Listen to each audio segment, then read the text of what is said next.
Le mois d'avril, le printemps, c'est peut-être pour vous, pour certains, l'occasion de penser déjà aux vacances d'été et de penser aux réservations. Mais pour d'autres qui n'ont pas forcément les moyens, le parcours est bien plus compliqué. Ce matin, Laetitia Loridan, responsable de la communication de la CAF du Nord, est avec nous. Bonjour. Bonjour. On vous accueille parce que vous avez une solution, justement pour ces personnes les plus modestes, pour vos bénéficiaires à la CAF.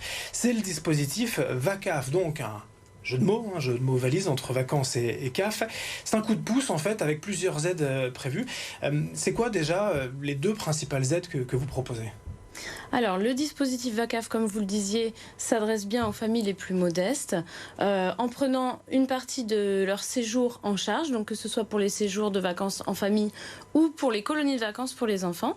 On distingue deux principales aides, l'aide aux vacances familiales, donc comme je vous le disais, pour partir en famille, et l'aide aux vacances enfants, pour financer une partie du prix d'une colonie de vacances pour un ou plusieurs enfants. Ça dépend des ressources des familles, c'est combien environ l'enveloppe dont on peut bénéficier ? Alors effectivement, ça va concerner les familles allocataires du Nord dont le quotient familial ne dépasse pas 850 €. Donc c'est bien les familles les plus modestes.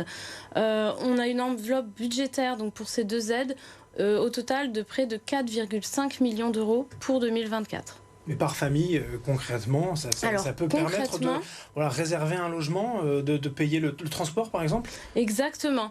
Par exemple, pour l'aide aux vacances familiales, on prend en charge de 50 à 75% du prix du logement.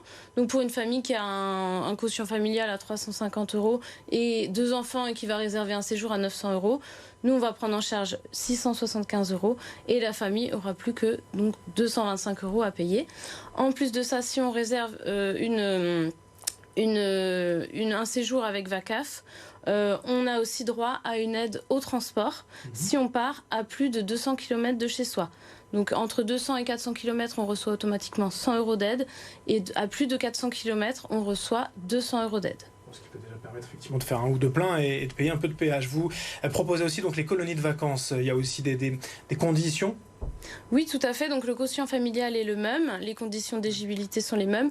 Toutes les familles ont été informées, quelle que soit l'aide de laquelle elles bénéficient cette année. Elles ont eu une alerte sur leur espace Mon compte sur caf.fr, donc elles sont au courant. Elles n'ont plus qu'à réserver sur le site vacaf.org. Et c'est pas la première année, vous renouvelez l'opération. C'est un dispositif qui, entre guillemets, marche bien. Chaque année, les bénéficiaires en profitent. Oui, bien sûr. Chaque année, on essaie de faire partir un maximum de familles. Cette année, on estime les départs en vacances de 550 000 familles. 5500 familles, pardon. 5500 familles donc pour les séjours familiaux et plus de 3000 départs en colonies de vacances dans le Nord. Ça a augmenté ces dernières années ou pas ? Ça augmente légèrement, après c'est quand même plutôt stable sur ces dernières années, mais cette année on a voulu donner un petit coup de pouce supplémentaire avec un budget supplémentaire sur l'aide aux vacances familiales.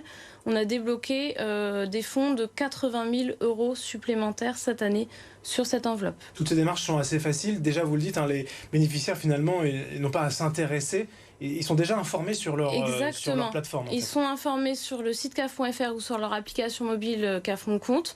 Ensuite, ils vont sur le site vacaf.org.